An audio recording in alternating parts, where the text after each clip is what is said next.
მოგესალმებით. სტუდია რედა პალიტრა TV გთავაზობთ მორიგ დისკუსიას. დღეს გადავწყვიტეთ, რომ ჩვენი გადაცემის თემად აგვერჩია სამოქალაქო შეგნება, სამოქალაქო განათლება. ზოგადად თემა თუ როგორ გვესმის ჩვენ მოქალაქეობა, რადგანაც ეს არის ერთ-ერთი მნიშვნელოვანი ქვაკუთხედი ჩვენი საზოგადოების განვითარებისა და ჩვენი სახელმწიფოს ნორმალური ევროპული განვითარებისა. ყოველ შემთხვევაში ძალიან ხშირად სტუდიარე სადისკუსიო სივრცეში ჩვენ ასეთ თემებს გთავაზობთ ჩვენს სტუმრებსაც, გთავაზობთ თქვენს, რომ შემდგომ თქვენი გამოხმაურების კვალდაკვალ ისევ მიუბრუნდეთ ამ საკითხებს. ეს არის ძალიან მნიშვნელოვანი ჩვენი აზრით. დიდი მადლობა ჯანა ჯავახიშვილს, ფონდი გლობალური ინიციატივა ფსიქიატრიაში, ნინო ბესელიას, ჯიპას ლექტორს სამოქალაქო განათლების საკითხებში და პავლე თვალიაშვილს განათლებისა და მართვის გუნდი EMT, ხო? მის ხელმძღვანელია. დიდი მადლობა რომ ხართ დღეს ჩვენთან ერთად და ერთად ვისაუბრებთ ჩვენი გადაცემისთვის განკუთვნილი დროის განმავლობაში მოქალაქეობაზე, რა არის მოქალაქეობა, როგორ უნდა ჩამოყალიბდეს პიროვნება მოქალაქედ. ვიდრე დავიწყებდეთ საუბარს, მინდა შემოგთავაზოთ ის გამოკითხვა, რომელიც ჩვენმა კოლეგებმა ქუჩაში აწარმოეს და მოქალაქეებს შემთხვევითი შერჩევის პრინციპით გაესაუბრნენ და ნახოთ ეს Vox Pop-ი და შემდგომ ალბათ უფრო თამამად დავიწყებთ საუბარს.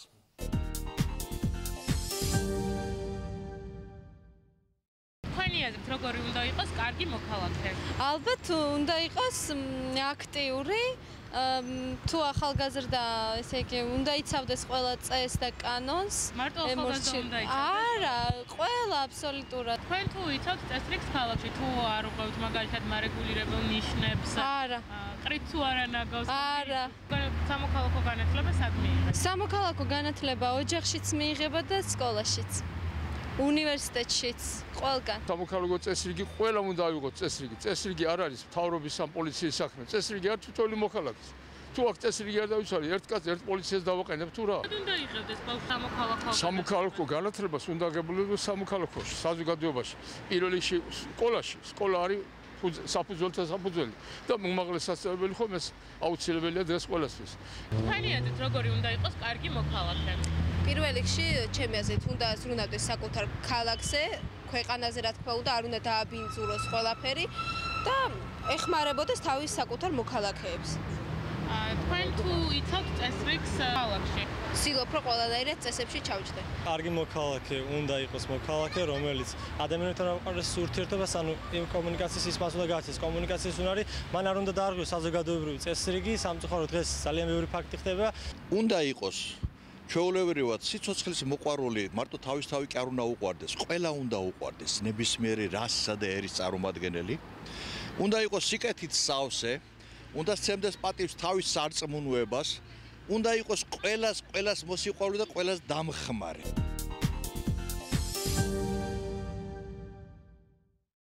დიდი მადლობა.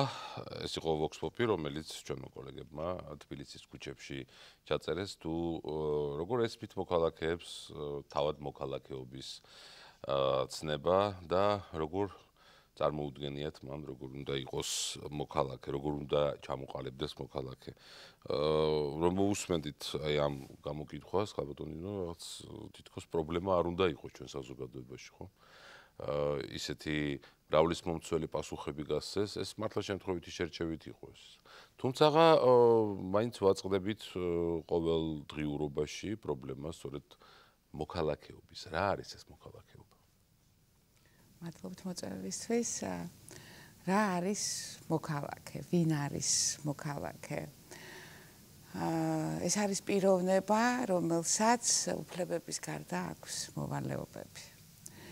მოვალეობები საკუთარი თავის, საზოგადოებისა და სახელმწიფოს მიმართ.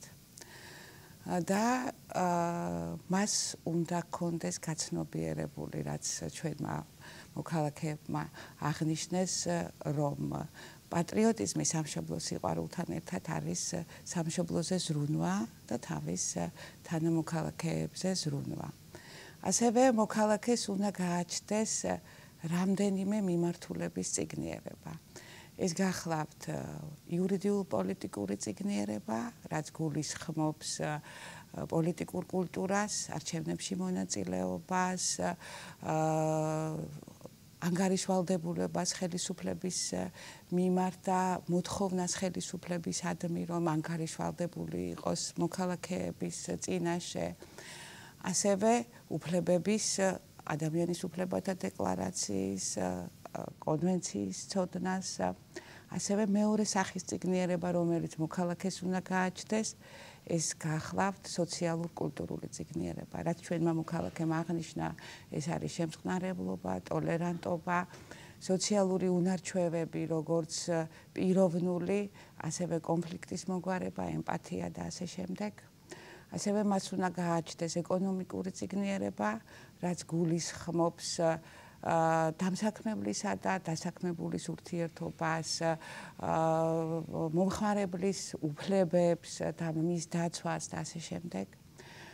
ასევე მას უნდა გქონდეს გლობალური წიგნიერება, რაც გულისხმობს თავის მხრივ ძალიან მნიშვნელოვან საკითხს, ეს გახლავთ მდგრადი განვითარება, ანუ გუშინ დღეს ხვალ ეკოლოგიური პრობლემები თუ ზოგად პოლიტიკური, სოციალური პრობლემები არა მარტო საქართველოს კონტექსტში, არამედ საქართველოს როგორც მსოფლიოს კონტექსტში. დიდი მადლობა. ეს არის საკმაოდ ფართო კომპლექსი, ხო, ხა რომელსაც უნდა მოემზადოს მოქალაქე. რომლისკენაც მივდივართ. რომლისკენაც მივდივართ. დღეს არის ჩვენი მოქალაქე ასეთი უნარებით გამდიდრებული? ყოველ შემთხვევაში საგანმანათლებლო სისტემა ცდილობს და შემდეგში მოგახსენებთ რა გზებით. კი, შემდგომ ჩვენც ვისაუბრებთ იმაზე თუ როგორ ცდილობს სკოლა რომ დაეხმაროს მოქალაქე ჩამოყალიბებაში. პროგრესი ჩანს. ან თქვენ ოპტიმისტურად უყურებთ რომ ნამდვილად დემოკრატია არ არის რაღაცა ერთი მიზანი, ისა პროცესი. და აი მოქალაქის განვითარების თვალსაზრისით პროგრესს მე პირადად ვხედავ და ძალიან ოპტიმისტურად ვარ. ასეთი ოპტიმისტური ხართ თქვენ ფაბრიჯა? არ ვიცი. მე აი ხო ოპტიმისტური ვარ რეპორტაჟის მიმართ, იმიტომ რომ ძალიან მნიშვნელოვანი გზავნილები გაჟღერდა. გაჟღერდა ის, რომ მოქალაქე უნდა იყოს აქტიური. და აი რახან ფსიქოჯანმრთელობის სპეციალისტი ვარ, ფსიქოჯანმრთელობიდან ვიტყვი, რომ სოციალური ინტერესი, ანუ რო არ გოს საზოგადოებას რაღაცა, ეს ითვლება ფსიქოჯანმრთელობის ბარომეტრად, ერთ-ერთ. ანუ უნდა იყოს ანუ როცა ზრუნავს სხვაზე. როცა ზრუნავს სხვაზე, ხო.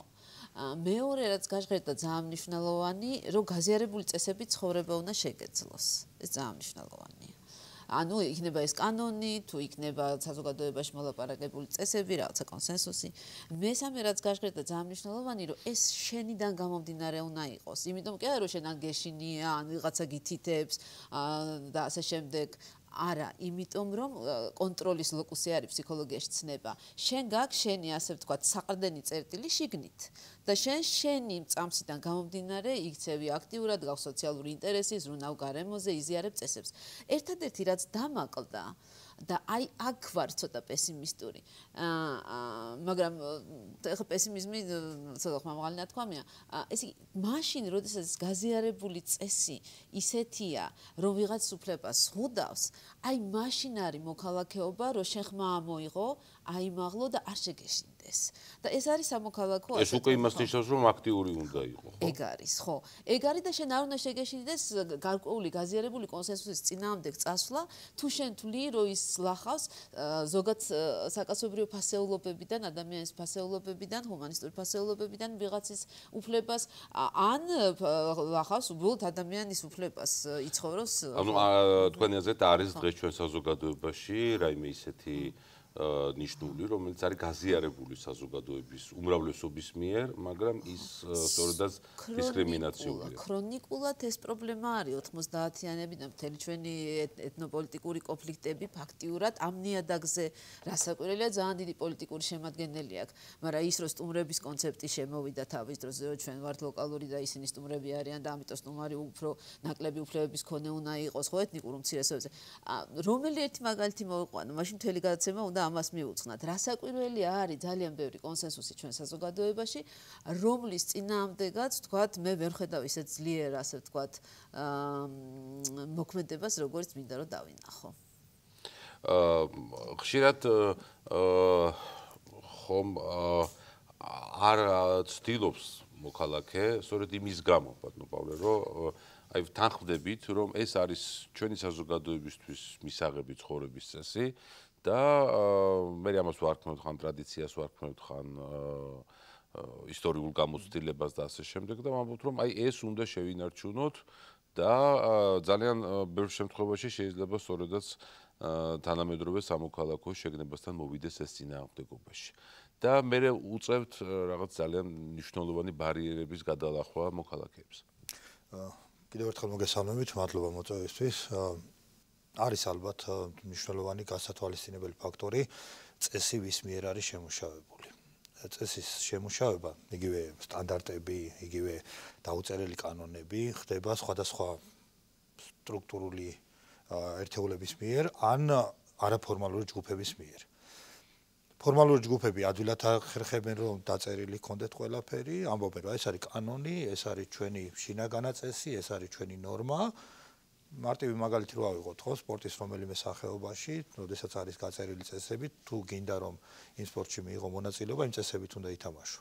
წინააღმდეგი შემთხვევაში გაჩვენებენ ჯერ ყვითელ ბარათს, გაგაფრთხილებენ, მერე წითელ ბარათს და გეტყვიან, რომ ან საერთოდ არ მიგიშვებენ, სანამ არ მიიღებ გარკვეულ ნორმატიულ ნიშნულებამდე არ მიხვალ. ხომ ნახოთ საზოგადოებაში როგორ ხდება მოქალაქე, როდის ხდება ადამიანი, იბადება თუ არა ავტომატურად მოქალაქეა, ხო? საქართველოს მოქალაქე დაბადებიდან არის ქვია საქართველოს მოქალაქე. მაგრამ შეგნებასთან ხო ამ ეტაპზე არა გვაქვს საუბარი, სანამ ადამიანი არ ავა გარკვეულ დონეზე, განათლებით, ცნობიერებით, აღქმით, ვამბობთ, რომ ის დაბადებიდან არის საქართველოს მოქალაქე, ან მიიღო საქართველოს მოქალაქეობა. რას უწოდებთ ჩვენ ადამიანს, როდის უწოდებთ ადამიანს მოქალაქეს, აი ეს არის განსასაზღვრი.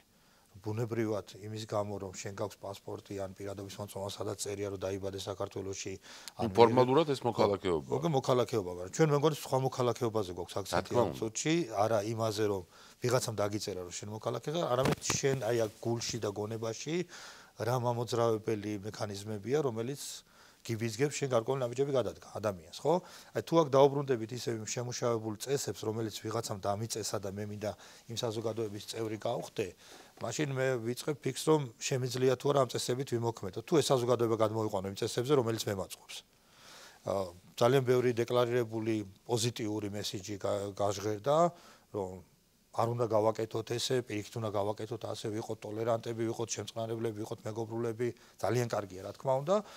მაგრამ იმისათვის რომ ვიყო ასეთი, როგორ უნდა მივიდი აქამდე, რა გზა უნდა გავიარო, ვინ უნდა დამეხმაროს. ერთ დღეს უნდა გავიღვიძო და გავხდე მოქალაქე და თქვა რომ აი დღეიდან მე მოქალაქე ვარ, თუ საკმაოდ დიდი გზა უნდა გავიარო. ხალბატონმა ნინო ახსენა წეგანო განათლება, თქვენ ძალიან რამაზე მოგვიანებით ვისაუბრეთ. განათლების სამივე ფორმა, რომელზეც შეიძლება საკმაოდ დიდხანს ვისაუბროთ, ეს არის ფორმალური განათლება, არაფორმალური განათლება და ინფორმალური ეგრეთ წოდებული არაოფიციალური განათლება არის მნიშვნელოვანი განმაპირობებელი ფაქტორი, რომ ადამიანს ჰქონდეს აი ეს მოქალაქეობრივი თვითშეგნება, რომელზეც ალბათ ცოტა მოგვიანებით ბევრს ვისაუბრებთ. ძალიან მნიშვნელოვანი რაღაცა მინდა კიდე დავამატო, რომ მოქალაქე ნიშნავს დამოუკიდებელი კრიტიკული განსჯისა და მსჯელობის უნარს. რის დეფიციტიც გვაქვს ჩვენ კიდე ესეთი სერიოზული დეფიციტი გვაქვს საქართველოში. იმიტომ რომ დამოკიდებული პოზიცია, რომელიც ძალიან ხშირად იკითხება ხოლმე ხელისუფლების ცვლილების დროს. ძალიან ხშირად გავიგებთ ხოლმე, აი შეიცვალა ხელისუფლება, ეხლა ეს გადაგვარჩენს. შეიცვალა ხელისუფლება, ეხლა ის ქრონიკულად აი ვიღაცა გადამრჩენელის მოლოდინი და შენს თავზე ასე ვთქვათ შენი თავის მიმართ ნაკლები მოლოდინი, პასუხისგებლობაც კი არ არის ესა. ეს არის საკუთარი თავის უნაროდ ჩათვლა, სამწუხაროდ ფსიქოლოგიურად ასეა. თქვათ, შეიძლება ვთანხმდეთ პასუხისგებლობის ენაზე, მაგრამ სამწუხაროდ უსუსურობის განცდა საკუთარი თავის მიმართ და ომნიპოტენტობას ვეძახით ამას ფსიქოლოგიის ენაზე, ომნიპოტენტური ლიდერის განცდა, აი ამ ტიპის უსუსური ასე ვთქვათ ადამიანისა და ომნიპოტენტური ლიდერის ურთიერთობა ანგრევს აბსოლუტურად მოქალაქეობრივ პარადიგმას. ეს არ არის მოქალაქეობა, როცა შენ გონია რომ შენ არ შეგიძლია და ვიღაცას შეუძლია, როგორიც ასე ვთქვათ სიმპათიაც არ უნდა კონდეს მის მიმართ. მადლობთ, აი ამ თემიდან განვაგრძოთ მე საუბარი ჩვენს გადაცემაში, ახლა რეკლამის დროა ჩვენს დისკუსიაში.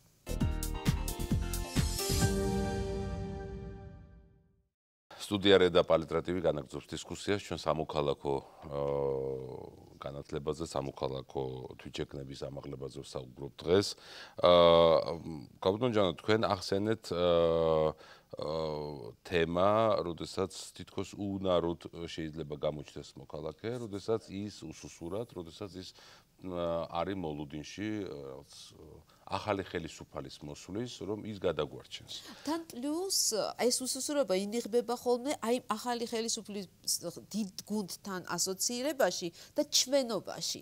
ანუ მოქალაქე არის ყოველთვის მე. მოქალაქე არ არის ჩვენობა. აი ჩვენთან აი ამას ვკარგავთ ხოლმე. ვასოცირდებით დიდ ჯგუფთან და იმ ჩვენობის პოზიციიდან ძლიერად ვხსნობთ თავს, ჩვენ უსუსურობას ჩვენ ვნიღბავთ ამ ჩვენობით და მე აგრესიული ხდებით ამის გამო, იმიტომ რომ შიში შეიქმს აგრესიულობას. თუ მე უსუსურავს ვხსნობ თავს, მე გაერთიანებული დიდ ჯგუფთან ვიქნები სხვის მიმართ სასტიკი. აი ეს არის პრობლემა. მაშინაც, როდესაც მოქალაქეები არიან ძლიერი ინდივიდები, ისინიც ეძებენ ხო თანამოაზრეებს და უნდათ რომ ბევრნი იყვნენ. სად უჩნდებათ მათ მაშინ შიში, რომ ჩვენ არ გახდნენ, ანუ კოლექტიური აზროვნება არ ქონდეთ და შენარჩუნდნენ როგორც ინდივიდუალური ძლიერი სამოქალაქო ღირებულებების მატარებელი პიროვნებები და დაიცვან ეს პოზიციები. ქალბატონო, თქვენ კითხვასაც გავცემთ და ქალბატონი ჯანას ასაც გავაგრძელებ. აი იმ შემთხვევაში ხდება ნიჰილიზმი, ხო? აი როცა ელოდები ახალ ხელისუფალს, რომელიც შეცვლის ცხოვრებას. ჩემს გარეშე. ხო, ჩემს გარეშე, ხო? ჩემთვის და ოღონდ ჩემს გარეშე. ჩემს გარეშე. და ნიჰილიზმი და გადრიდება ხდება ამ შემთხვევაში მოქალაქის.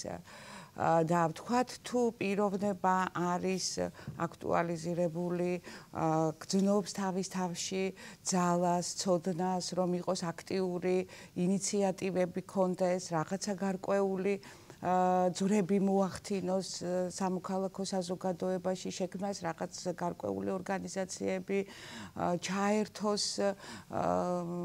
პოლიტიკურ, ეკონომიკურ ფერხულში. როდის ხდება, თქვენ დამისით ვკითხავთ, როდის ხდება ესეთი ადამიანი, ვთქვათ, აი ნიჰილისტი არა, განრიდებული. არ უნდა გახდეს, იმიტომ რომ მას სწორედ აი ეს განათლება უნდა უმაგრებდეს აი ამ ცხოვრების სურვილს და აქტიურობის, რომელსაც სამოქალაქო განათლება ეწოდება. შეიძლება ისიც იწვევს ამას, რომ დაუშვათ ის ერთხელ არის აქტიური, ორჯერ არის, ერთი საარჩევნო ციკლის განმავლობაში არის აქტიური, მეორე, მაგრამ ნაკლებად მოულობს თანამოაზრეებს. ბატონო ზვიად, ეხა აი ვინ არის აქტიური მოქალაქე? აი ამის გაცნობიერებაც გვჭირდება, ხო? აქტიური მოქალაქე არის ინიციატივიანი ადამიანი, რომელიც თავისი ცოდნით და ძალისხმევით აკეთებს იგივე ბრძანა, რომ კანონი შეიძლება იყოს ინიცირებული საზოგადოების მხრიდან, ხო? ადვოკატირება მოახდინოს საზოგადოების ჯგუფმა. აი მაშინ გახდება ის, ვთქვათ, აი რაღაცა გარკვეულად შეიბოჭება, როდესაც თქვათ ადგილობრივი თვითმმართველობა ან ხელისუფლება არ წავა და არ მოусმენს მის ამ ადვოკატირებულ რაღაცა გარკვეულ საქმიანობას.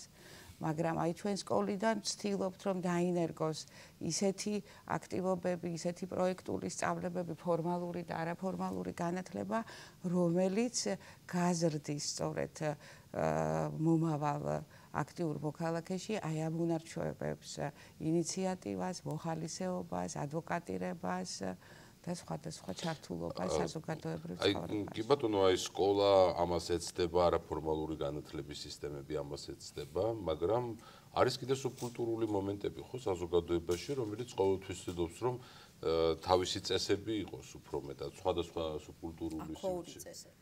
ხო? კი. ბევრნაირი შეიძლება. არაოფიციალური ან ინფორმალური განათლება ეგ არის. თანაცხოვრება. არ ვიცი ეს ახლა განათლებას ამდენად ახლოსაა, მაგრამ ეს ჩამოყალიბებული წესებია, რომელთანაც მე მოდიხარ წინააღმდეგობაში. აი სად ხდება დღეს ყველაზე მთავარი ეს კონფლიქტური წერტილების საკითხი? თქვენ რაც ბრძანეთ მაგას ქვია ზუსტად აი ეს მესამე სეგმენტი განათლების, რასაც არაოფიციალურ განათლებას, ამ თანაცხოვრებით მიღებულ განათლებას უწოდებენ. ბავშვებს იმას აქში სანამ ჩამოყალიბდებიან პიროვნებად აქვთ ესეთი ჩვევა ან თვისება უბრალოდ რომ იმეორებენ იმ ადამიანების ქცევებს ვინც მათთვის არის ავტორიტეტი ან მისაბაძი მაგალითი ხან პოზიტიურია ხან ნეგატიურია ეს ადამიანი მაგრამ გამომდინარე ყოველთვის არის იქიდან თუ რა უნდა მიიღოს რას უყურებენ წლების წინ იყო ამაზე საუბარი ხოლმე რატო უნდა ვისწავლოთ თუ კი ვინც ისწავლა და ვინც განათლება მიიღო იმ ადამიანს აქვს ძალიან მცირე შემოსავალი ან ძალიან ღარიბად ცხოვრობს და ამ დროს ადამიანი რომელმაც სხვა გზებით მიაღწია ცხოვრობს კარგი სახლი აქვს კარგი მანქანა აქვს აგარაკი აქვს ხო არ ჯობია მეც იგივე გზით წავიდე რაც რა გზითაც იარა იმ ადამიანმა ან ადამიანების ჯგუფმა დღეს სკოლაში არის საშუალება მათ შორის სამოქალაქო განათლების პროგრამის მეშვეობით რომ მსჯელობა დაიწყო ადრეული ასაკიდან და თქვან რა უნდათ. არის ესეთი პროგრამა, რომელსაც ქვია ფასეულობითი განათლების პროგრამა, სადაც პედაგოგები, მშობლები და ბავშვები ერთად მონაწილეობენ და აქცენტები კეთდება რა ფასეულობები უნდა იყოს მამოძრავებელი იმ საზოგადოების, რომლის წევრებიც მოქალაქეებიც გვინდა ჩვენ ვიყოთ. მარტივ მაგალითს კეთხვით დღეს გზაზე სახლი რომ მოვდიოდი, რამდენჯერმე შევამჩნიე ორ მხრივია ესეთი მოძრაობის დროს ორმაგი უწყვეტი ზოლი რომ გადაკვეთეს ვიღაცებმა და შუქნიშანთან ჩააჭრეს და გააგზელეს გზა. შემხედრე მიმართულებით მოძრავდა პოლიციის მანქანა. რეაგირება ნული, იმიტომ რომ ის თავის საქმეზე მიდის, თავის საქმეზე რა თქმა უნდა, მაგრამ ამ დროს არის კამერები დაყენებული, ან თუ არ არის ალბათ სასურველია იყოს და რისთვის ფიქრობ რომ ეს ძალიან მნიშვნელოვანია. მაგალითს გეტყვით ერთი. ვაზის მაგალითზე შეიძლება შევადაროთ ბავშვი და ვაზი, რომელიც თავიდან ბავშვს უნდა გარკვეული აღზრდა ისევე როგორც ვაზს უნდა მოვლა. მაგრამ ჩვენ ვაზს ხო ვამაგრებთ რაღაცაზე. უფრო მყარ საყრდენზე, თორე თავის დრო გაუშვათ, შეიძლება ან ქარმა მოგლიჯოს, ან რაღაც დაეჯახოს, ან არასწორი მიმართულებით წავიდეს. გარკვეული პერიოდის შემდეგ, როცა უკვე ვაზი მძლავრია, მაინც ხდება მათთან ადამიანის ჩარევა, იქ გასხლა, გაფურჩქნა, დაკავება, რისთვის არის ეს ყველაფერი საჭირო. დამოუკიდებლად თუ არ შეუძლია თავი გაიტანოს და ჩვენ გვინდა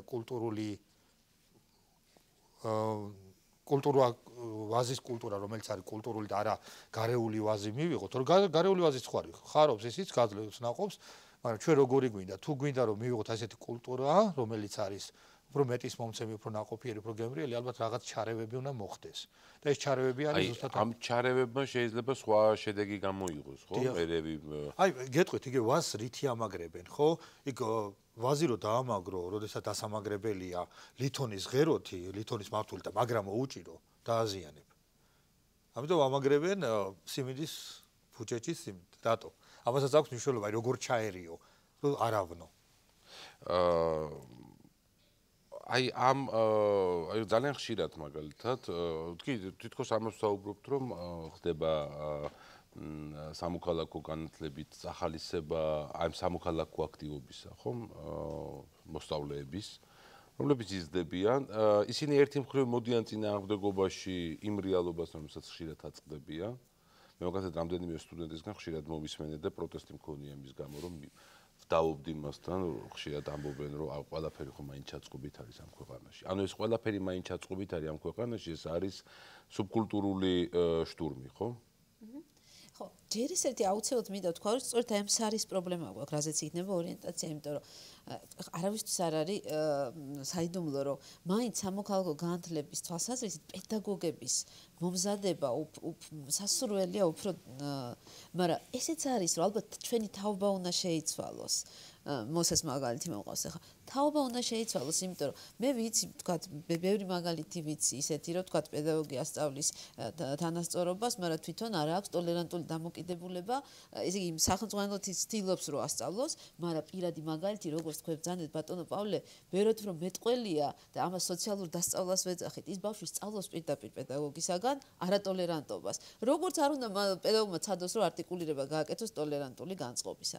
ასევეა სხვა უმცირესობების მიერ. ძალიან მნიშვნელოვანია ადამიანების. ცევები და თან თუ არ სწამს იმას, რასაც ასწავლის, ეგრევე ორმაგ სტანდარტს ვასწავლით ბავშვს, იმიტომ რომ ადამიანი ასწავლის იმას, რისიც არ სწამს და აქედან გამომდინარე ვერც ხარისხიანად ასწავლის და ვერც საჩვენებს ამას. ეს ფასეულობები ჩვენ უნდა ვატაროთ და ვაჩვენოთ. აი ეს არის პრობლემა გვაქვს ძალიან სერიოზული. ეხლა მეორე და ნიჰილიზმი ჩდება ორმაგი სტანდარტებისგან. რა საკვირველია ბავშვს გაუჩნდება ნიჰილიზმი საპასუხოდ.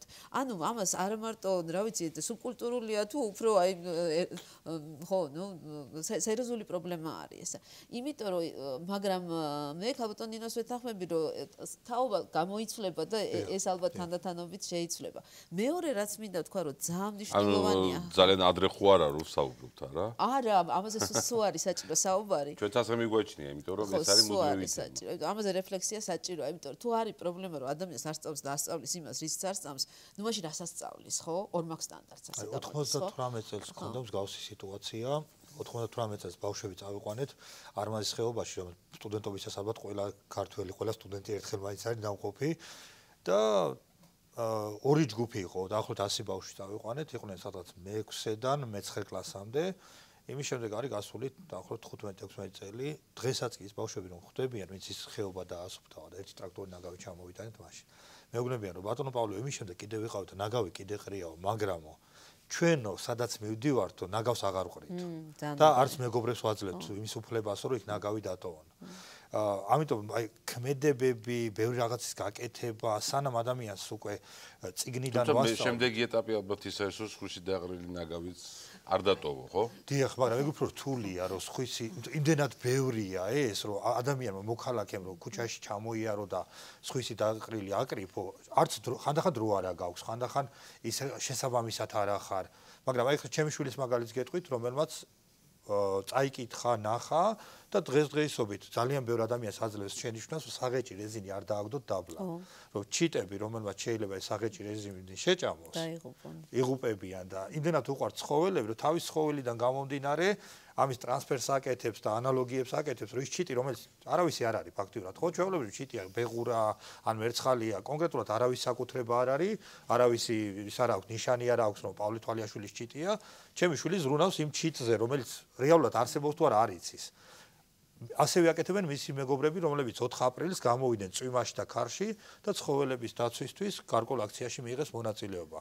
ძალიან ბევრმა ადამიანმა გააპროტესტა ეს და უთხრეს, რომ ნეტა თქვენ მოგცლიათ, როცა ქვეყანაში ამდენი პრობლემაა, რა დროს ქუჩის და მაწანწალა ძაღლებზე ზრუნოა. მაგრამ მე ვფიქრობ, რომ აი ეს ახალგაზრდები, ვინც ამ აქციაზე მოვიდნენ, დადგნენ და იცავენ თუნდაც მაწანწალა ძაღლს და ამბობენ, რომ იმასაც კი აქვს უფლება იცოცხლოს და არ უნდა მოკლათ, არამედ უნდა მოუვაროთ. და ქვეყანამ უნდა იზრუნოს, აი ეს ახალგაზრდები გაიზრდებიან იმ მოქალაქეებად, რომელიც ხვალდაზე უკვე მოქალაქეზე იზრუნებს და არა მარტო ბატონო პავლე, რამხელა დრამა არის თუ ტრაგედია, რა ვიცი, რომ აი ამ ფონზე, როდესაც თქვათ გენიალურად მიდის ან ცხოველების აქცია და ამ შემდეგ ზოგიერთი კატეგორიის ადამიანზე ჩვენ საზოგადოებაში ამბობენ, რომ იყოს, მაგრამ მე ნუ დამენახვება. აი ეს პარადოქსია ჩვენი საზოგადოების, ანუ უმცირესობების მიმართ ბევრად უფრო ნაკლები კონსენსუსი არის საქართველოში, რომ მათ უფლებებს უნდა გაუფრთხილდეთ. და მეორე მინდა ძალიან მნიშვნელოვანი თქვა კიდე, რომ მოქალაქისთვის უცხო უნდა იყოს ძალაუფლებისთვის ბრძოლა. იმიტომ ჩვენ აქტიურობაზე ვსაუბრობთ ახლა და გენიალურია, როცა ბავშვები ასე კონსტრუქციულად აქტიურები არიან, მომავალი თაობა, ეს იმედის მომცემია და სწორედ იმ ოპტიმიზმის, რაც ქალბატონმა ნინომ ძალიან დასაწყისში.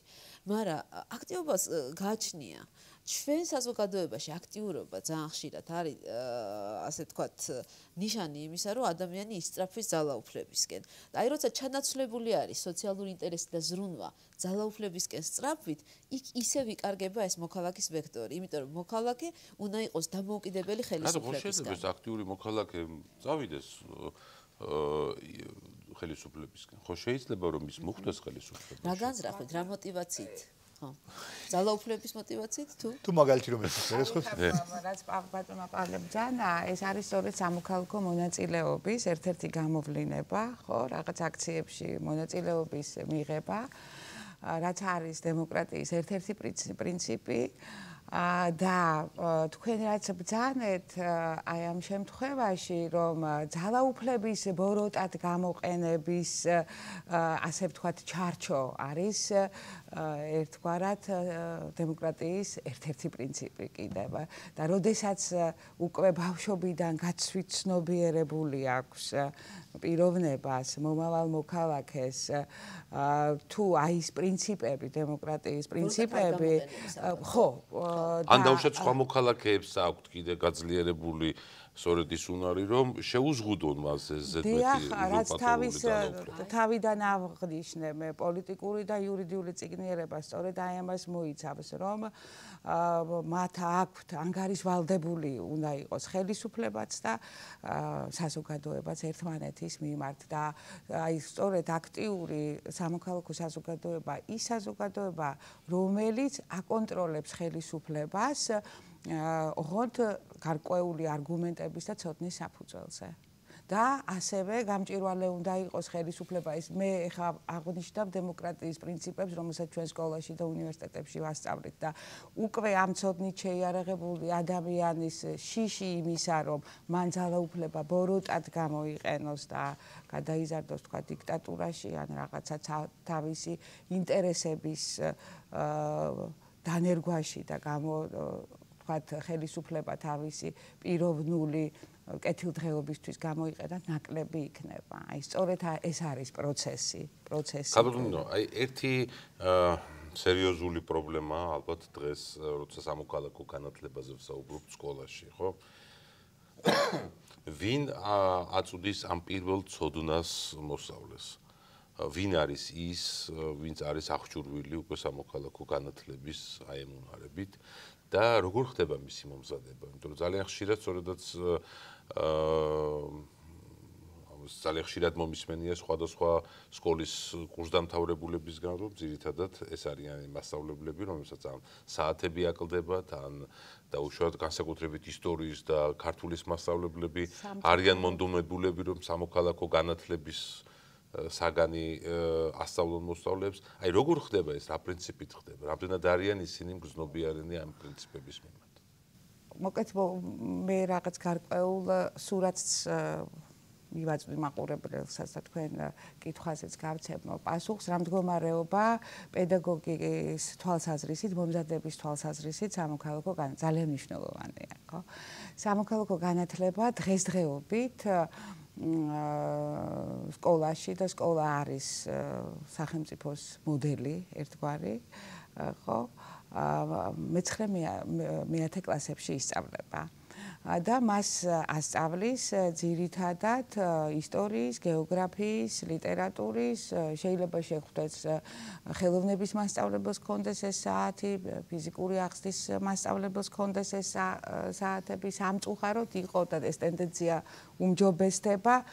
სამოქალაქო განათლება ითვლებოდა მეორე ხარისხოვან საგნად, ანუ საათების შევსების თვალსაზრისით, ასევე ბოლო გაკვეთილებზე გაკვეთილები ჰქონდათ, ბავშვები უკვე დაღლილები იყვნენ და დამოკიდებულება დიდი ამბავი თუ გავაცნო ამ გაკვეთილს. 2010 წელს ჩატარდა სხვათა შორის კვლევა და აი ეს საკითხები წამოიწია წინა პლანზე.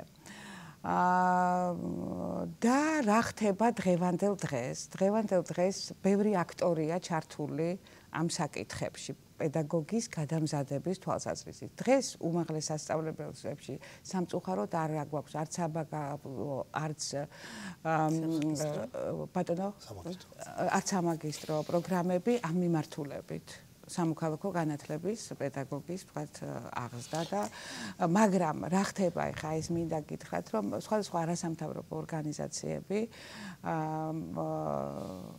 ამზადებენ პედაგოგებს, ხდება პედაგოგთა გადამზადება, მაგალითად არის ესეთი არასამთავრობო ორგანიზაცია PH International, რომელსაც აქვს ისინი ახერხებენ მთელი საქართველოს მასშტაბით მასწავლებელთა გადამზადებას. 2011 წლიდან დღემდე გადამზადდა 800-მდე პედაგოგი, 6დღიანი ტრენინგ პროგრამაა სამოქალაქო განათლების და დღესაც გრძელდება უკვე მომავლის თაობის ფარგლებში.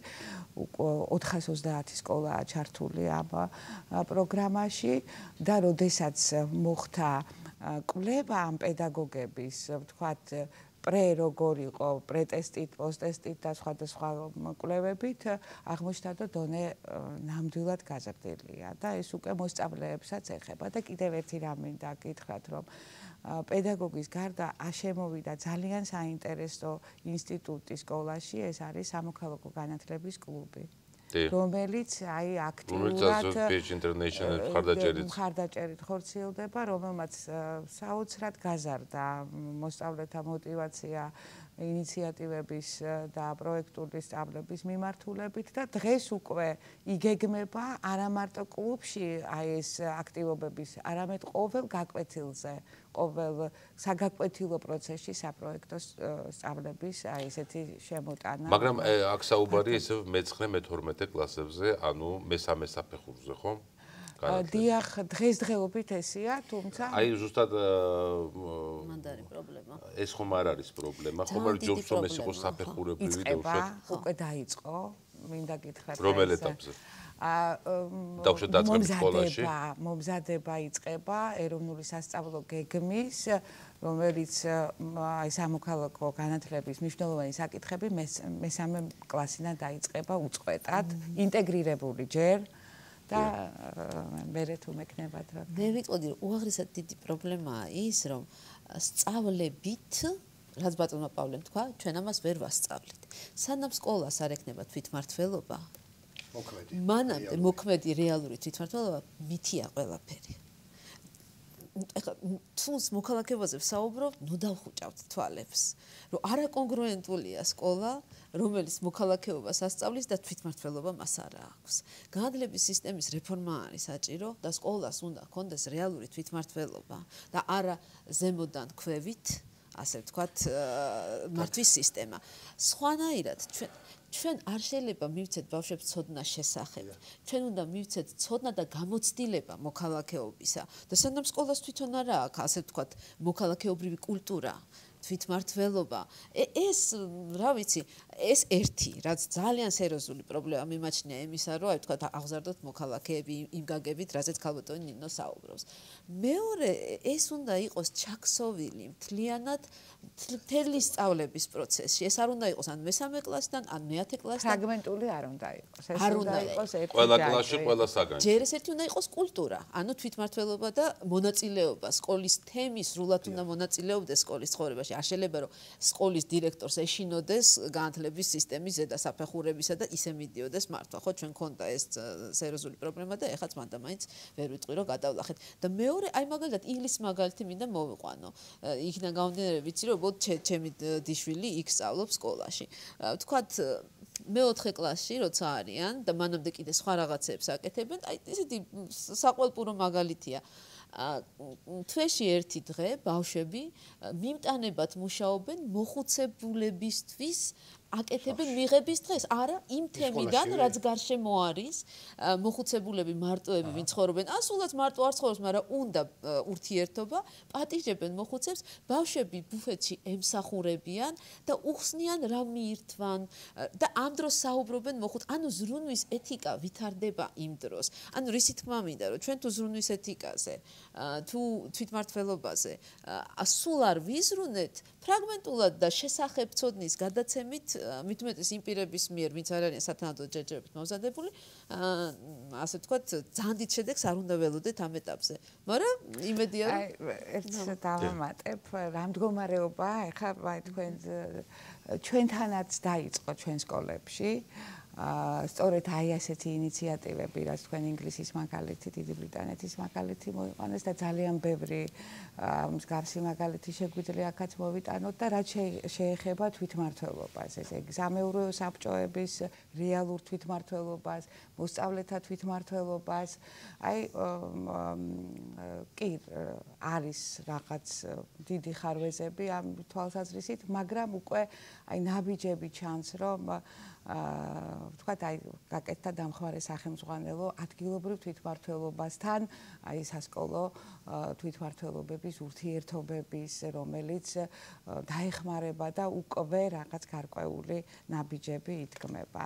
და რაც შეეხება უწყვეტობას, ხო, ეს მე ვთვლი, რომ მშობლებზეც უნდა გავიდეთ ჩვენ და დაბადებიდან უნდა იყოს ის ვთქვათ ღირებულებების და ცნობიერების ჩამოყალიბება, რომელიც შემდეგ მოგცემს ისეთ მოქალაქეს, რომლის ოპტიმისტური ხედვა მე მაქვს. დღეს რა არის ყველაზე მთავარი გამოწვევა, რა უნდა გააკეთოს ჩვენმა საზოგადოებამ, მანგრებავთ ცალკეულმა მოქალაქეებმა იმისთვის, რომ სამოქალაქო თვითშეგნების დონე კიდევ უფრო მეტად ამაღლდეს. მე პირველ რიგში ალბათ ისევ დაუბრუნდები იმ საკითხს, უნდა ვაღიაროთ რა გვინდა. და არ უნდა ვთქვათ ესეთი სიტყვა, მოდით შევთანხმდეთ და ერთი კაცი რო ლაპარაკობს, ან ორი კაცი რო ლაპარაკობს. თუ თანხმდებით, უნდა შევთანხმდეთ. თან უნდა შევთანხმდეთ მაქსიმალურად ბევრი ადამიანი. ანუ ყველაზე საინტერესოა მარტო რო საუბრობს და საუბრობს ჩვენ. დიახ. შესაბამისად, აი ეს საკითხები უნდა დაიწყოს სკოლიდან, ბაღიდან თუ დაიწყებთ, თლად კარგია. ბაღიდან, მაგრამ ბაღში ბავშვები თვითონ ვერ მიიღებენ მონაწილეობას, შობელი უნდა ბაღის მშობელს უნდა რაღაცა მივცეთ საშუალება, რომ მან მიიღოს პროცესებში მონაწილეობა. თანამონაწილეობა ძალიან მნიშვნელოვანია გადაწყვეტილების მიღებაში და მე გადაწყვეტილების მიღების შემდეგ პასუხისგებლობის დატოვება საკუთარ თავზე და არა გადაბრალება ვიღაცაზე, რომ მე ხო შენ აგირჩიე და ეხლა შენ მიხედე ყველაფერს ჩემთვის. მეც დავიკაპიცებ მეცხელებს და მეც მინდა რომ მივიღო მონაწილეობა. აი ეს თუ იქნა საზოგადოებაში რომ ყველამ თავისი წვლილი აგური დადოს. თავისი წვლილი შეიტანოს მშენებლობაში საზოგადოების რომელშიც გვინდა ვიცხოვროთ. როგორც საკუთარ სახლს თუ ული, რატო უნდა დავასუფთავებ სახლს, რატო უნდა გადავაგდო ფანჯრი და ნაგავი და თქვა რომ ის ხვისია, მე ხო მოქალაქე ვარ, თუ მოქალაქე ვარ, მაშინ მეც იმ ქალაქის ნაწილი ვარ და ისიც ჩემი უნდა იყოს. სადარბაზოც, ეზოც, ქალაქიც, ქვეყანაც და არ უნდა მქონდეს აი ესე შემოღობილი ტერიტორია, სამწუხაროდ ცხოველებს უნდა შევადაროთ, არ უნდა თქვა რომ აი ჩემია და მარტო ამას დავიცავ, არამედ უნდა ვიყო ადამიანი, რომელიც ვამბობ რომ მეზობელიც ჩემია, თორემ თუ მეზობლის ეზოში ყარს რაღაცა მე შევწუხდები იმით. და ამიტომ უნდა ვიზრუნო, რომ ისიც კარგად იყოს, მეც კარგად უნდა ვიყო. და აქედან გამომდინარე, ალბათ დროთა განმავლობაში სტუდენტი რო გახდება ეს ახალგაზრდა, რომელიც სკოლაში იყო აქტიური, როგორც მოქალაქე თვითმმართველობაში ჩართული, მე სტუდენტურ თვითმმართველობაში და უნივერსიტეტს რო დაამთავრებს და მოვა უკვე გადაწყვეტილების მიღების რანგში, ის აღარ დააბრალებს მე სხვას, არამედ იტყვის, რომ მე როგორც მივიღე მონაწილეობა, მე მზად ვარ თქვენს მოგცეთ საშუალება მიიღოთ მონაწილეობა რაღაც პროცესებში. ანუ მაინც გათვლილი თქვენი ხედვა არის გრძელვადიან პერსპექტივას. თქვენ როგორ მე განათლებაზე გავაკეთებ აქცენტს, რომ უნდა მომზადდეთ პედაგოგები, უნდა იყოს ურთიერთობა მშობლებთან, ასევე ის თქვათ სტრატეგიული ხედვა, რაც სხვადასხვა არასამთავრობო და სამთავრობო ორგანიზაციებმა შეიმუშავეს სამოქალაქო განათლების განვითარების მიმართულებით უკვე ნელ-ნელა ნაბიჯ-ნაბიჯ ხორციელდება, თქვათ ეროვნული სასწავლო გეგმების შეცვლა და მესამე კლასიდან ინტეგრირება საგნის პრესტიჟის ამაღლება სამოქალაქო განათლების როგორც სასკოლო დონეზე, ასევე უმაღლეს საგანმანათლებლო დაწესებულებაში. მე მინდა აღვნიშნო, რომ 22 უნივერსიტეტში საქართველოს მასშტაბით ისწავლება საბაკალავრო დონეზე დემოკრატია და მოქალაქეობა საგანი.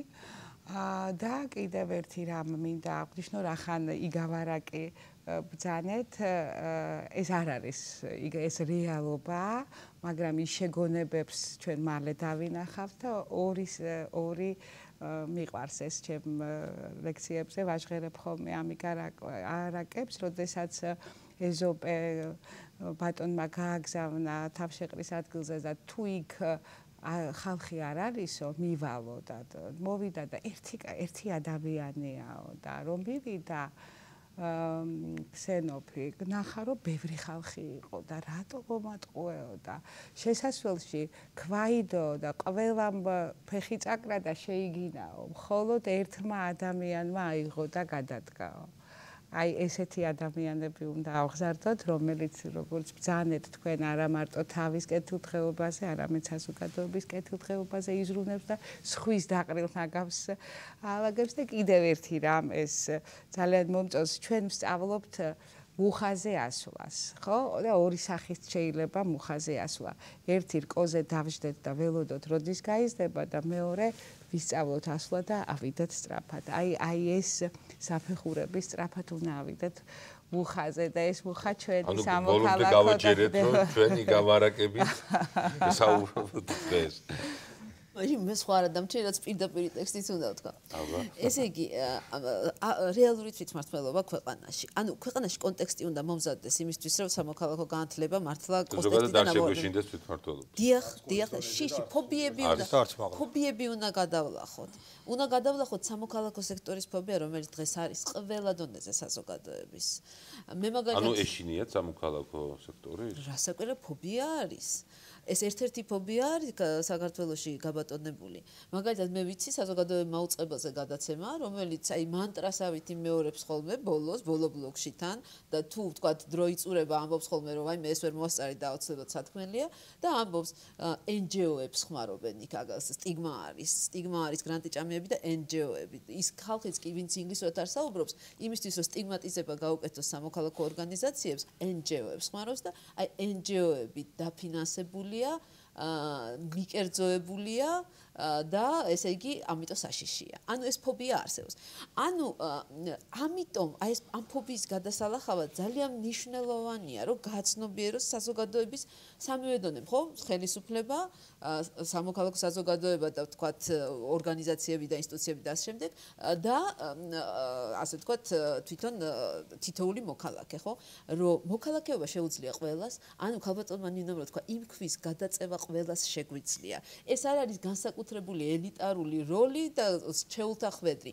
ჩვენ თითოეულს შეგვიძლია ვიყოთ მოქალაქე, თუ ვიქნებით აქტიურები, თუ აქტიურები ვიქნებით ზრუნვაში და არა ძალაუფლებისთვის ბრძოლაში და თუ გვეცოდინება რომ იქ სადაც ასე ვთქვათ თავდება იწყება სხვის სიცხვირი, თავდება ჩემი ასე ვთქვათ თავისუფლება და სხვის უფლებებს უნდა პატივიცე. ესა და კიდე მინდა ვთქვა რომ ძალიან მნიშვნელოვანია სახელმწიფომ გააცნობიეროს, რომ სამოქალაქო სექტორს აქვს ძალიან დიდი მისია. ის, რაც გაუტომანინო მახსენდა, კრიტიკაში იყოს და ასე ვთქვათ, მუდმივად ამონიტოროს და ამოწმოს ხელისუფლება. იმიტომ რომ 21 საუკუნეა და ყველამ ვიცით, რომ განუსაზღვრელი ხელისუფლება, ასე ვთქვათ, დემოკრატიისგან ძალიან შორს მიდის. ამიტომ ხელისუფლება, როგორიც კარგი არ უნდა იყოს, უნდა ვიღაცა კრიტიკულმა, ასე ვთქვათ, თვალმა ამონიტოროს და ოპონირება გაუწიოს. და ეს არის სამოქალაქო სექტორის დიდი მისია. და ამ მისიის შესრულების გამო, რომ ვთქვათ, ხელისუფლებამ დაასტიგმატიზოს სამოქალაქო სექტორი და თქვას, რომ ესენი დაფინანსებული, მიკერძოებული და გრანტიჭამიები არიან, ნუ გამოდის, რომ კრიტიკული თვალი თუ აღარ გინდა, მაშინ სად მიდიხარ? ძალიან დიდი გამოცდილება გვაქვს მრავალწლიანი, რომ მიდიხარ, კარგად გიდას ვერ წახვალ ამ სიტუაციაში. ანუ იმისაც, რომ სამოქალაქო განათლება არ იყოს კონტექსტიდან ამოკლეჭილი, უნდა იყოს რეალური თვითმმართველობა და უნდა სამოქალაქო ფობია მოიხსნას და უნდა ვიცოდეთ, რომ მოქალაქეობა შეუძლია ყველას, აი ამ ქვის გადაწევა ყველას შეუძლია და ეს არ არის შეულთა ხვედრი და საკუთარ მაგალითზე თითო ქვათ რომ გადავწიოთ, აი მაშინ იქნება, ასე ვთქვათ, კონტექსტი მზად. დიდი მადლობა ეს ერთ-ერთი შემდეგი გადაცემის ინსპირაციაც არის ხომ? აუცილებლად ჩვენ ამაზე კიდევ ვისაუბროთ, იმიტომ რომ ბევრჯერ გვისაუბრია სამოქალაქო ორგანიზაციებზე, არასამთავრობო ორგანიზაციებზე, როგორც სამოქალაქო თვითორგანიზების ერთ-ერთ ფორმაზე, რომელიც ძალიან მნიშვნელოვანია სწორედად სამოქალაქო კულტურის განვითარებისთვის ქვეყანაში და დღეს თანამედროვე პირობებში გარკვეულწილად დიდი პრესინგი არის სწორედ არასამთავრობო სექტორზე და ალბათ დიდი მადლობა კარნახისთვის სტუდიარე ამ თემას აუცილებლად მიუბრუნდება და ამ საკითხებსაც იმჟელებს ერთ-ერთ შემდგომ დისკუსიაში დღეს სამოქალაქო განათლებასა და მოქალაქეობად ჩამოყალიბების პრინციპებზე ვსაუბრობდით ჯანა ჯავახიშვილთან, ნინო ბესელიასთან და პავლე თვალიაშვილთან ერთად. დაველოდებით თქვენს გამოხმაურებას www.studio.org და კიდევ ბევრჯერ გვექნება საუბარი ჩვენ მოქალაქეობაზე, იმიტომ რომ დღეს ყველა სტუმარმა ეს ერთხმად დაადასტურა, რომ ეს არ არის ხანმოკლე სპრინტერული მოძრაობა, ეს საკმაოდ ხანგრძლივია, რომ თითოეული ჩვენი საზოგადოების წევრი, საქართველოს ყველა მოქალაქე გახდეს რეალურად მოქალაქე. მომავალ შეხვედრამდე.